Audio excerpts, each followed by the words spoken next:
មានចិត្តលើគេតែរូបគេមិនដឹងចង់សារព្រាមតែខ្លាចគេខឹងខ្លាចគេចិត្តរឹងមិនព្រមតបស្នេហាតើពេលនេះរូបស្រស់ជីវ៉ាអូនមានសង្សារឬក៏ជីវ៉ានៅទុំនេះមែនទេតែពេលនេះទៅ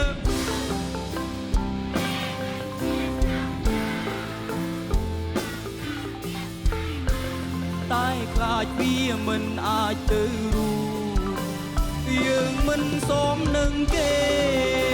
គ្មានគីឡូញ៉ែទេឲ្យក៏មិនអាចឈរក្បែររូងគេជាដួងកាយមានថ្ងៃអាចជោគដល់ព្រោះយើងជាទុនសាយឲ្យឈុំស្រមៃថាបានខ្លាយជាសងសាជោគប្រាថ្នាគេទៀតទៅខោឲ្យទំសាយដល់ជួនវិញម្នាក់មួយមើលអរគុណតោ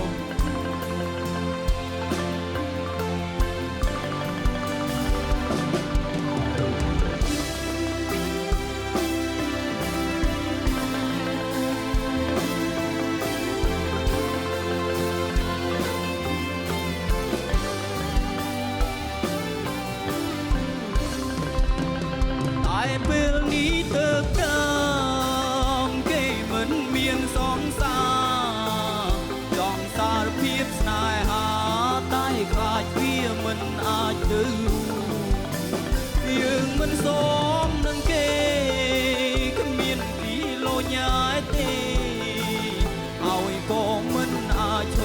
រក្បែររូងគេជាដួងកាយមានថ្ងៃអាចជោគដល់ជាទុនសាយឲ្យជុំស្រមៃថាបានខ្លាយជាសងសាជោគប្រាថ្នាគេទៀតទៅយើងជាទុនសាយចំណែកគេជាព្រះចានគេរះគូសែឆ្ងាយឆ្ងាយផុតពីផែនដីគង់ដោងប្រវាប្រយ័ត្នលាក់ដល់ដីគង់ឈប់គូពេកព្រោះវាគ្មាននិស័យគេជាស្រីសាទចូលឯនឹងគឺជាស្អីត្រឹមជាអ្នកជុំរៀងជ័យមកមិនទាន់ល្បីជោគកិនពីគេជោគកិនប្រាថ្នាគ្មាននិស័យនោះឡើយបានគេមកថែរក្សាស្នេហាឥឡូវពីស្នេហ៍រកតែដុល្លារខ្លួនក្រស្បែកខ្មៅរូបពីថ្ងៃនឹងមិនសង្ហាប្រឹងដាក់ចិត្តស្នេហ៍មានមើលខ្លួនឯងទេចាប់ដកចិត្តទៅគុំឲ្យគេហៅអាមុខស្វាតែពេលនេះទៅតាមគេមិនមានសង្សារចង់សារភាពស្នេហាតែខ្លាចវាមិនអាចទៅរួ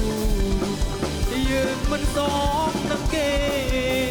គ្មានពីលោញ៉ែទេហើយក៏មិនអាចឈរក្បែររូងគេជាដួងកាយមានថ្ងៃអាចជោគដល់យើងជាទុនសាយឲ្យជុំស្រមៃតាបានខ្លាយជាសង